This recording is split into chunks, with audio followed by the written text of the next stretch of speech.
שלום לכם. האורח שלי הפעם תמיד אהב לרקוד. הוא לא דמיין שאת ריקוד חייו הוא יעשה דווקא מתוך כיסא גלגלים. זה קרה לו בגיל 38, הוא היה אז אב לשתיים, סגן מנהל בנק, כשנפל ממגדל שמירה. נפילה כל כך מיותרת ששינתה את חייו. אבל הוא לא הפסיק לרקוד. הוא פשוט עושה את זה היום מתוך כיסא גלגלים וכותב מדליות ברחבי העולם. הפעם בסיפור שלי, סיפורו של אדם גרינפילד.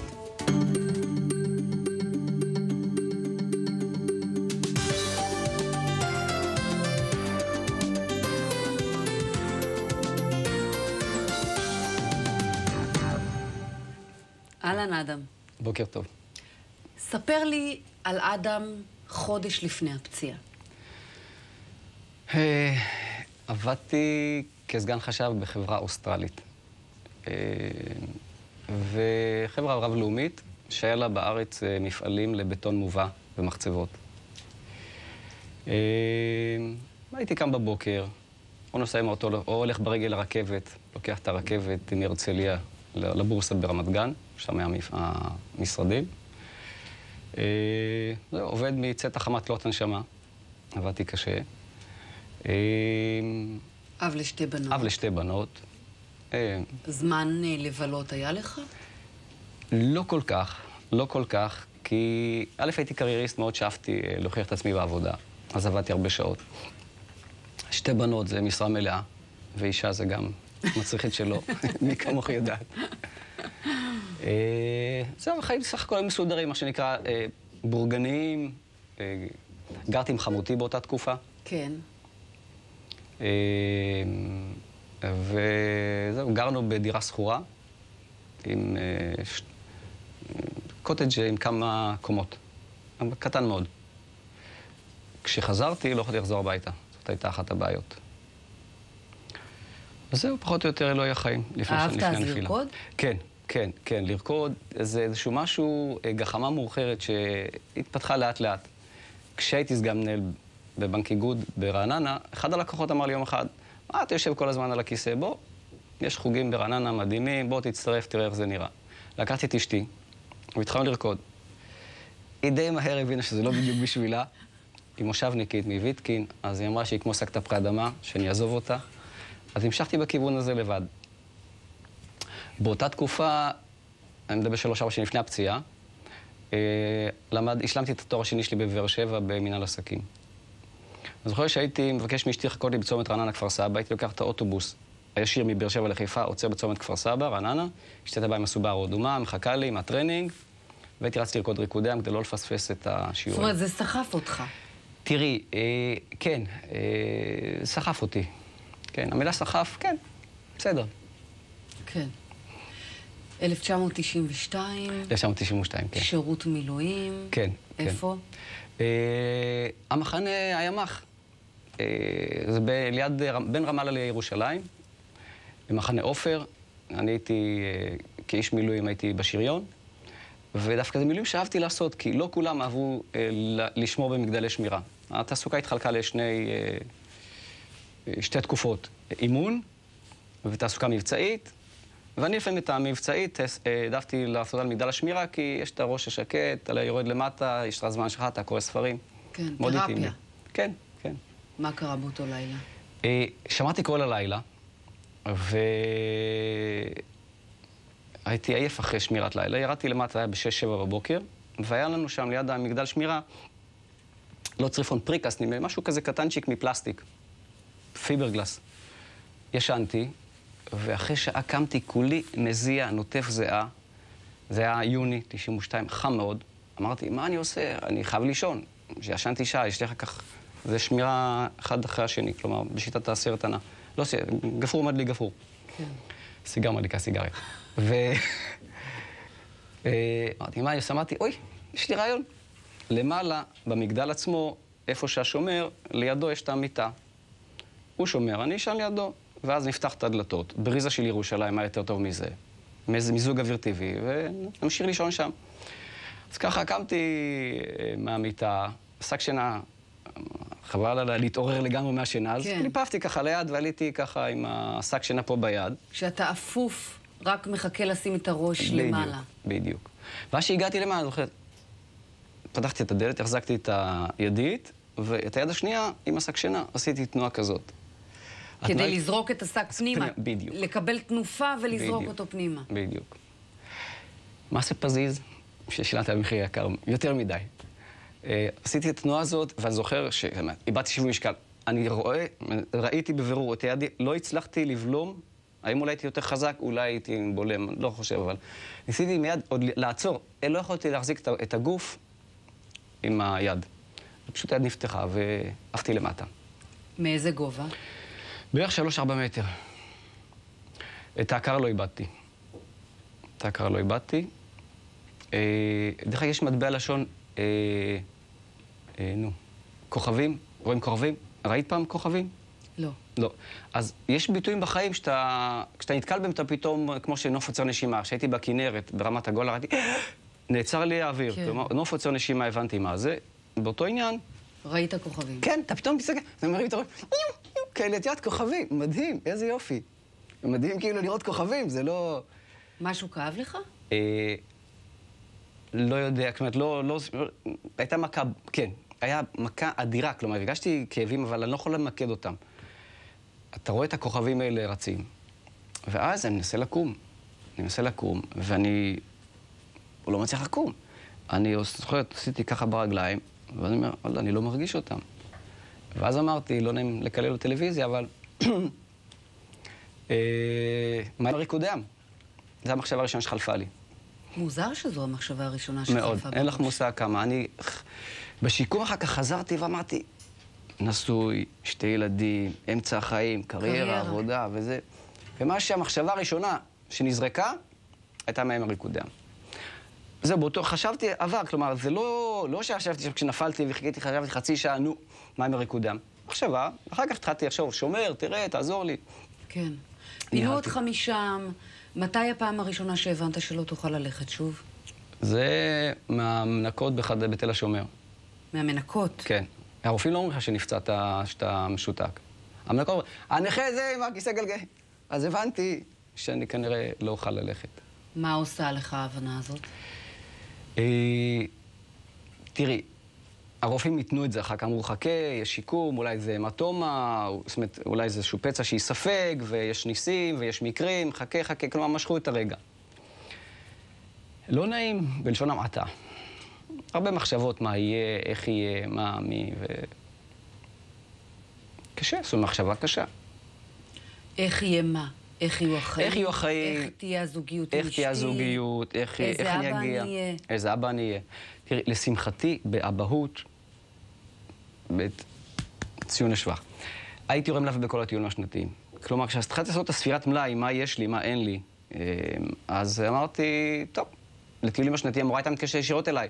עד אם יש טיול שנתי, בוא תהיה יורם לב, הבת שהייתה צועקת, אבא, תפסיק, שהורים לכם גם כן יבואו. וזה קרה כבר כשהם היו, אחת הייתה בסוף התיכון או משהו כזה, אז הם קיבלו די אבהות ממני מבחינת... אבל בוודאי, תשמעי, לך לטייל איתם במקומות, כן. זה יימנע ממני. אבל הצלחת לעשות את זה בצורה כל כך רציונלית, להגיד, אבא טוב הייתי, זה בסדר. קריירה כבר יש לי. כן. זה משהו מאוד רגשי. אין לך מושג כמה רציונלי הייתי. הייתי מאוד רציונלי. תראי, אני אתן לך דוגמה לרציונליות. שבוע אחרי שנפצעתי, אשתי באה לבקר אותי, ואמרתי, תראי, הפרתי את בריתי איתך. כשהתחתנו, הבטחתי לך כל מיני הבטחות. אני יום חצי. הייתי one piece, עכשיו אני לא יודע כאילו איזה piece אני, אבל... ואמרתי בכנות, אם תחליטי להתגרש, אני אבין את זה, וזה בסדר, זאת אומרת, וזה היה שבועיים אחרי שנפצעתי. באמת הרגשת ככה? הרגשתי, אני חייב להגיד את זה. אני הרגשתי שאני הפרתי, זאת אומרת, תשמעי, זו האחריות שלי. אני לא, כאילו, אף אחד לא דחף אותי. זה נכון שאפשר לעשות מיגון, יש כל מיני הצדקות, אבל זאת הייתה נפילה, שאני הייתי אחראי לה במידה מסוימת, במידה רבה מאוד. כן. וגם אלו הייתי נפצע בסיטואציה אחרת. אני חושב שיש לאדם אחריות על חייו, אז לקחתי את האחריות, ובוודאי שזה, לא רציתי שזה יקרה, אבל אני לא יכול... כעסת על עצמך? אם כעסתי על עצמי, זה לא עלה לי בראש, הכעס על עצמי. זה הרגיז אותי, אבל לכעוס, לא יודע, זה לא רגש שעלה לי. לא זוכר את הרגש הזה שהרגש של כעס עלה לי. אנחנו נעשה פה עצירה קטנה לפרסומות. אחרי זה נדבר על קריירת הריקוד שפרחה מתוך כיסא הגלגלים. מיד נמשיך. חזרתם אליי, נמצא איתי אדם גרינפלד, שהיה בן 38 כשנפל ממגדל שמירה במהלך שירות מילואים ונותר משותק. הוא תמיד אהב לרקוד, והוא לא ויתר על זה, גם אחרי הפציעה הקשה הזאת. וסיפרת לי, אדם, על הצורה ההגיונית שבה התייחסת לכל הפציעה הזאת כדי להשתקם. נכון. לכן גם לא הייתה לך אף פעם תקווה שתחזור ללכת? כי זה לא הגיוני? לא, תראי, זה לא נכון שזה לא הגיוני. תשמעי, תאר לי אחד הפצועים שזה, חוט השדרה זה כמו צמא של בחורה שאתה גוזר אצל האמצע. הבעיה היא, מה לחבר למה? אתה תחבר את הקריצת עין לרמטיה, תעשה ככה ותקרוץ. פה הבעיה, אבל לא איבדתי תקווה. לא איבדתי תקווה. זה מאוד ריאלי, מאוד לוגי, כלומר בעיניי. פשוט עניין של טכנולוגיה. עד היום? עד היום, כן. תשמעי, לא נראה שבלייפטיים הזה זה יקרה, כי זה צריך בכל זאת פריצת דרך, אבל אני חושב שבאיזשהו שלב באנושות זה יגיע. אז איך הגיע הרעיון של הריקודים, ריקודי ים, גם אחרי הפציעה? האמת זה הרי לא רעיון שלי בכלל, זאת אומרת, אשתי הביאה אותו. הביאה אל העיתון של כתבה על החוג לריקוד ים בבית הלוחם. ואני אז, קו המחשבה שלי היה של אדם עומד, לא שאדם יושב. תראה, זה כמו שאת היום, חס וחלילה להשוואה, אבל עד כמה אחת לא יכולה ללכת, חס וחלילה. זה נראה כאילו תטרי דה סטרי, בכלל, מה הקשר בין אחד לשני? דבר אחד שסותר את השני. לא נראה לי הגיוני. וקראתי את העיתון, אמרתי, מה היא רוצה? היא משוגעת. וממש זרקתי כעסתי. כן. כמעט כעסתי, זרקתי, מה פתאום? אני ריקוד עם כיסא גלגלים, זה נראה אבסורד לגמרי. מה חשבת על נכים עד אותו רגע? לא כל כך חשבתי. לא כל כך חשבתי. אני רק זוכר שאני פעם חניתי בחיים של נכה. בטעות. לא בטעות, ולכן אני גם לא כועס. עבדתי אז כסגן מנהל בנק, ורצתי לפתוח את הכספת, המפתח היה אצלי, חיפשתי חניה, ראיתי חניה, רצתי ופתחתי. אחר כך אמרו לי, התנצלתי נורא, אבל גם עם מדרגות בסניף שעבדתי בו. לא כל כך הייתי מודע וזה, כן. לא היה לי יחס לא לכאן ולא לכאן. לא הכרתי גם כל כך הרבה נכים. ואחרי שכעסת על אשתך, מה פתאום? אני בית הלוחם, ריקודי עם, כיסאות גלגלים. מה פתאום? זה לא הדבר אמיתי, לרקוד עם כיסא גלגלים. זאת לא נורמלית. מה פתאום? זה לא, כאילו, זה לא מתחבר, זה לא אני. אבל אשתי התעקשה, והוציאה אותי עוד מהשיקום, באמבולנס או באיזשהו מישהו לקח אותנו, לא זוכר איך נסענו. לא עם פיג'מה, אבל הייתי עם הכיסא, שתיאת הכיסאות של בית החולים, כן. עם הסדין כאן של תל השומר. כן. אז עם הסדין הזה נסעתי לבית הלוחם, ושם ראיתי, ובכלל הגעתי, ירדתי לחדר ריקודים, ואמרתי, וואו, גן עדן, למה גן עדן? יש לי בחירה. אתה רוצה את זאת או אתה רוצה את זאת? אמרתי, יו, וואלה, כשעמדתי ורקדתי, הבחירה לא הייתה כל כך קלה. זה לא... איך רוקדים מתוך כיסא? איך רוקדים? עוד פעם, זה תהליך. זה תהליך, זה למידה. בהתחלה רקדתי די כזה שטנץ. שמאלה, ימינה, הייתי מאוד נוקשה. לא נפתל. תראה, סליחה, תני לי לקחת טיפה אחורה. בבקשה, במה שלך. תראי, המהפך שעברתי הוא מהפך מלהיות אדם, so called, פקיד בנק, אפור או סגן חשב בדברים פיננסיים, פתאום להיות רקדן. וגם התחלתי בגיל מבוגר, זה לא איזשהו מה שמגיל, כמו בנות זוג שלי שמגיל 0 הם רוקדות בלט. אז גם התביישתי, זה גם היה לי מוזר. אני זוכר שראיתי את הנכים, אחת הנכות, בלה, נכנסת ומחייכת, ומזיזה את הגוף. זה נראה לי מוזר. איך אני מניע את הגוף בלי הרגליים? זה נראה לי מאוד מאוד מוזר. מאוד מאוד מוזר. ולקח לי שנים לשתף את פלג גוף העליון, למשל, לעשות את התנועה הזאת. זה דבר רק בשנים האחרונות. כשרקדתי בתחילת דרכי, אז הייתי רוקד מאוד בקווים כאלה כן. ישרים. אני רואה תמונה שלך עכשיו מתוך כן. פסטיבל כרמיאל. כרמיאל, כן. וואו, זה רגע מכונן בריקודי עם של כל הנכים בארץ, אני חושב. למה? זה רגע מכונן. כי תראי, כשאני נפצעתי, היה חוג אחד בבית הלוחם לריקודי עם בכיסא גלגלים, והיה משהו, שני דברים קטנים בווינגייט, איזה 2-3 כיסאות, ובחיפה קבוצה מאוד קטנה. היום יש באשקלון, נס ציונה, ראשון, הרצליה, ספיבק, כאילו ממש, זה הפך להיות הוד השרון, פותחים לילדים חוג בהוד השרון. כן. הפך להיות מאוד מאוד פופולרי, ושמח שזה כך. עכשיו, התמונה שראינו, הייתה הפעם הראשונה שהנכים מופיע על במה המרכזית בכרמיאל. ולנו זה היה פתאום, עלינו על הבמה, רוקדים, הקהל יצא מגדרו. כל הקהל התרומם על הרגליים, הרימו תאורה, כולם היו בהלם, גם אנחנו וגם הקהל. ופרס, שמעון פרס ניגש לנו מאחורי הקלעים, לחץ את ידינו, התרגש, היה מאוד מאוד... אתה גם התרגשת? מאוד, מאוד. תראה, אם אני מתרגש יותר ממה שהתרגשתי אז עוד לא ידעתי מה, כאילו, מה נפל עליי.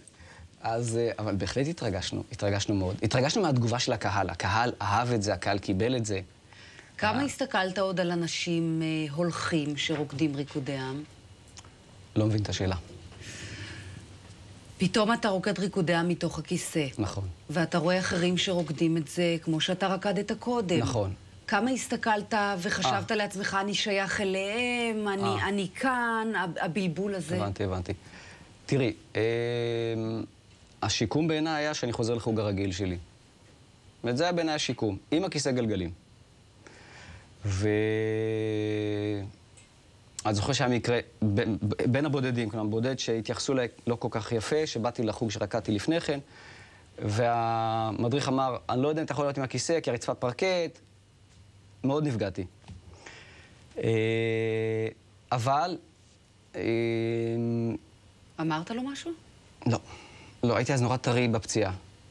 היום אתה עונה? או בטח. זאת אומרת, תראה, אני לא חצוף, אבל אני יותר שומר על הזכויות שלי. זה מקרה נדיר. רוב האנשים טובים בעולם, רוב האנשים רוצים לעזור, יש עזרה, יש... בואי נגיד, עשיתי ניסיון אחרי שנפצעתי עם העצמאות, נסעתי בעולם לבד, התמודדתי עם אמבטיה לבד, שני אנשים סחבו אותי לתוך האמבטיה, עשיתי ניסיון כדי לראות אם אני מסוגל להיות עצמאי, אבל אני רק אחזור לשאלה שלך עם העומדים.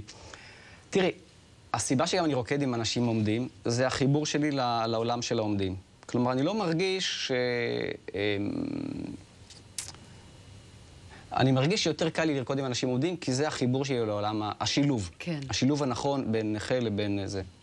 ואני יכול, עם הבחורה העומדת, לחזור לחוג שבו רקדתי, ובאמת השיקום, מבחינתי, הסתיים ביום שבו אמרתי לבת זוג שלי, בואי נלך לחוג רגיל, והיא אמרה, זה עשינו מגל פנימי רקדנו, אמרתי, את השיקום סיימתי. ואז באמת התחיל הקטע של האומונה, וזה כבר 2-3 אחרי זה. כן, כי באמת שנים אחרי זה, 2-3 אחרי זה, אתה לא רק רוקד, אתה משתתף בתחרויות, אתה כותב מדליות בעולם. נכון. למה? נכון. ההחלטה להשתתף בזה ולהפוך את זה למשהו תחרותי, זה סוג של אני יכול? גם, ועוד פעם, זו לא החלטה של רגע. ההחלטה של רגע הייתה דווקא, לא דווקא לעשות את העניין כספורט. ללכת לספורט, זה היה, פשוט בבית הלוחם פתחו חוג גם לספורטאים. אז 2 לא הייתי בקבוצה הזאת. שנה שלישית, או רביעית, הצטרפתי לקבוצה הזאת. אגב, פה אנחנו רואים אותך רוקד ריקודים סלוניים. כן, נכון, זה עם קאטה. זאת אומרת, פיתחת גם הרחבת את תחום הריקודים מריקודי עם, לריקודים סלוניים וריקודים לטיניים. נכון, אמת, כן. כן, תראי, זה גם... אתה אוהב לראות את זה. אתה מחייך ככה באושר. תראי איזה כיף זה. כן, איזה כיף זה לרקוד ריקודים. ריחוף. כן, זה מה שאתה מרגיש? ברגעים מסוימים מאוד. מה עוד? תאר לי עוד ריחוף ומה עוד? אולי תגרום לי ללכת לרקוד, כי אני... באמת? כמו אשתך, לא כדאי. תראי, המוזיקה זאת המוזיקה. אתה מתחבר למוזיקה. ואז... יופלי. עכשיו, זה לא רק אני מרגיש. בראשון יש קבוצה של נכים שהיא לא נכי צה"ל, נכי פוליו. אז אחת הנכות אמרה שהייתה ילדה קטנה, היא סיפרה את זה באיזשהו ערב, שהייתה ילדה קטנה, אמר לה רופא שלא יכולה ללכת. היא אמרה, לא ידעת שאפשר לרחף? עכשיו, זה לא אני, זאת אומרת, זה לא רק תחושה שמלווה אותי, גם נכים אחרים, יש להם תחושה כזאת, בהחלט, זה כיף. אבל איפה היה החיבור שלך הזה לאומנויות כל השנים לפני הפציעה הזאת? או שהיה מוצנע. הוא לא היה. תראי, זה דבר חדש. כשאני ראיתי באליפות הראשונה שהתרקדתי, התחלתי ריקודים לטיניים, שזה הרומבה וצ'אצ'ה ודברים כאלה. ולקחתי מדעת כסף. הסחרתי ברמה של הבינוניים, של הצעירים, ג'וניורס. ואז יצאתי, כשהתחרו המקצוענים, הייתי צופה. והייתי בהלם. מה שאנשים עושים בכיסא גלגלים, חבל על הזמן. אמרתי, זה עצר נשימה, כאילו, זה יפה, זה אסתטיקה. זה יופי. זה מכאן והלאה אמרתי, יופי. זה הכיוון שאני הולך אליו. זה גם אני רוצה. זה גם אני רוצה, כן. וכשהמדליה בידך, אתה מרגיש, הנה, אני הוכחתי לכם, אני יכול? בטח. לא רק הוכחתי לאלה שגם לא כל כך היו... תשמעי... לא האמינו בך? לא האמינו בי. מי? לא כולם האמינו, לא נעים להגיד, זה טלוויזיה, מה אני אעזבי, לא אגיד. אבל לא כולם האמינו בי, זה לא היה לי קל. תראי, אז רקדתי לטינים, היום אני רוקד סלונים, בתחרויות. גם בחרתי לי, כשהייתי בעולם, ראיתי מה מתאים יותר לאישיות שלי ולפציעה שלי, כי... אבל כשאתה אומר לא האמינו בי, עזוב שמות. כן. מה זאת אומרת לא האמינו? אמרו לך, עזוב, מה זה הריקודים האלה? אתה לא מטעה, אתה לא ברמה טובה, אתה לא ככה, אתה לא מספיק טוב. לבוא עם מדליות פתאום, כן. זה בהחלט, עוד פעם, לא זה היה המיין אישו שהלכתי לכיוון הזה, אבל זה בהחלט חטא, חיזוק חיובי. אגב, ראינו תמונה שלך קודם מצעירותך, כן. ואם יורשה לי לומר, גופך התפתח מאז, כן. אתה נראה הרבה יותר צעיר. זה תודה רבה על המחמאה. תראי, זה נכון שהתפתחתי, חבל על הזמן, זאת אומרת... כן, לא, אמרתי. רגע, רוני הבמאי, תראה לנו אותו כשהוא ככה מרחיב את גופו. תראי, תראי לך עוד פעם, פקיד בנק או מישהו שעושה כבר פקידותית, הספורט היחידי שלך היה ריקודים, וכזה פעמים בשבוע, לא... וזה לא בדיוק בידי בולדינג, באדי בילדינג. עכשיו, מה שהבנתי, שנפצעתי, שאדם ברגליים שאני משותק, הוא לא זורם כמו שצריך. ואם אני לא אבנה את פלג גוף העליון, אז אני אתנוון הרבה יותר מהר. והספורט הפך למשהו מאסט, למשהו הכרחי. ואז התחלתי לשחות כל יום. כל יום, רק עם הידיים. זה קשה, אין לך מושג. המחבר שלי שהוא לא נכה, ככה, זה היה די בתחילת השיקום. אמר, אדם, ניסיתי בשביל לשחות לב. איך אתה שוחק כל כך הרבה? אחרי חצי בריכה אני... זה היה מאוד קשה. מאוד קשה מהמקום שבו הגעתי. אני לא הייתי ספורטאי לפני כן. אז בהחלט, פעם הייתי שמאל, היום אני מדיום, לארג'. כן, כן. זה, כן, זה ממש שהשתנה. אז בוא נהיה רגע לארג'ים לפרסומות ונחזור אחריהם עם אדם גרינפלד מיד.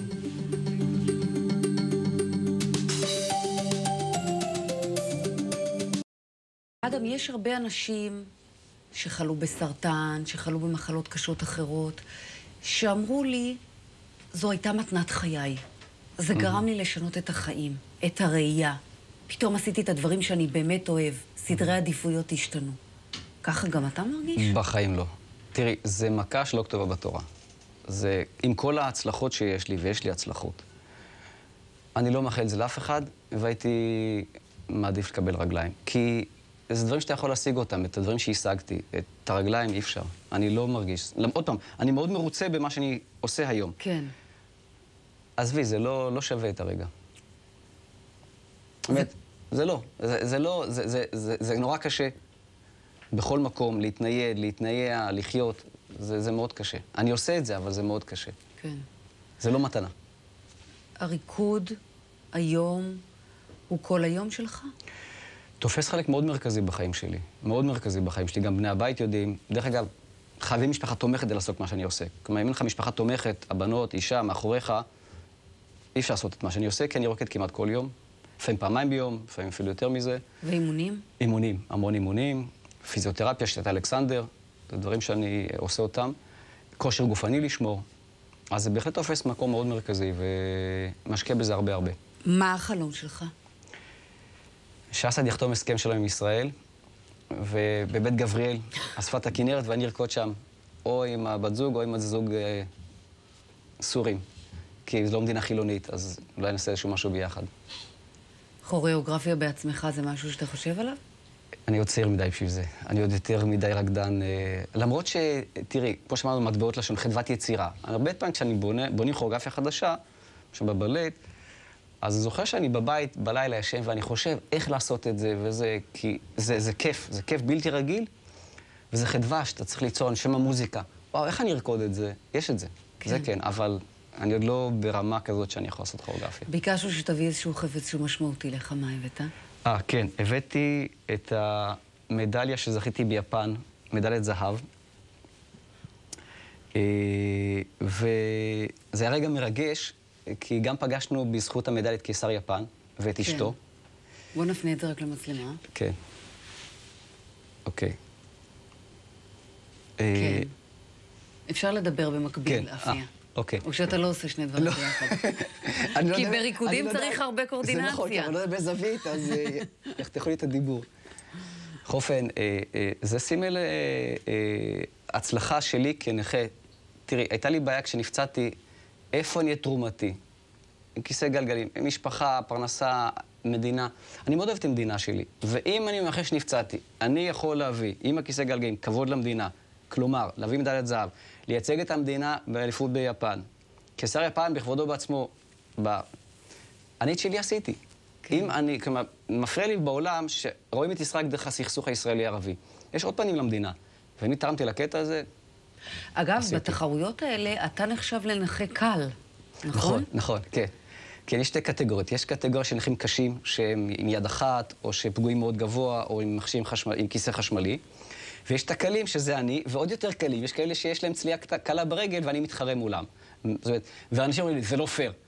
אבל אין משהו אחר, כי נכון זה לא פייר, נו, מה אני יכול לעשות? אי אפשר לעשות לכל נכה קטגוריה, כלומר, לאדם העומד, או כן, זאת אומרת, לא לאדם היושב, הנכים זה קבוצה די אחידה, על כיסא גלגלים. כן. אבל בין הכיסאות יש פגיעות שונות, יש טרשת נפוצה, יש פוליו, יש פגיעות כמו שלי, אין סוף. וגם מישהו פגוע כמוני, אם זה לא פציעה מלאה, פגיעה חלקית, השונות בהפעלת הגוף היא שונה לחלוטין. מתי התחרות הבאה? תראי, מתכוננים לקראת אליפות העולם בפולין שתהיה באוקטובר-נובמבר. בין לבין תהיה באפריל תחרות בהולנד. אליפות העולם? אליפות העולם, אחת לשנתיים. איזה מדליה אתה מביא לנו? השאיפה זה להביא את הזהב. זו שאיפה שתמיד... יש סיכוי? כן, יש סיכוי. תראי, באליפות, בגמר גביע העולם, לפני חצי שנה, לקחתי מקום שלישי. אז אנחנו בונים עליך. גם אני. אני מאוד רוצה, בחיי. שיהיה בהצלחה. תודה רבה. אדם גרינפלד, תודה רבה לך. תודה רבה. אתה עוד שואל את עצמך היום, למה לא הצלחתי לתפוס את הברזל של סולם מגדל השמירה? למה לא? אבל אני אומר, אם הייתי ספורטאי אז, יכול להיות שהייתי מספיק... ראיתי, בשיקום שהייתי שם, ראיתי, אליפות הייתה על אולימפיאדה. ראיתי סינים שעם יד אחת יד עושים את האולו. אמרתי, וואי, אם הייתי חזק כמוהו, לא הייתי נופל. אבל זה, היום אני כבר לא חושב, זאת אומרת... די, עם הפנים קדימה. כן, כן, כן. תראי, זה לא יעזור לי. מה, אני אבכה על מה שחלב שנשפך לא מוכרים.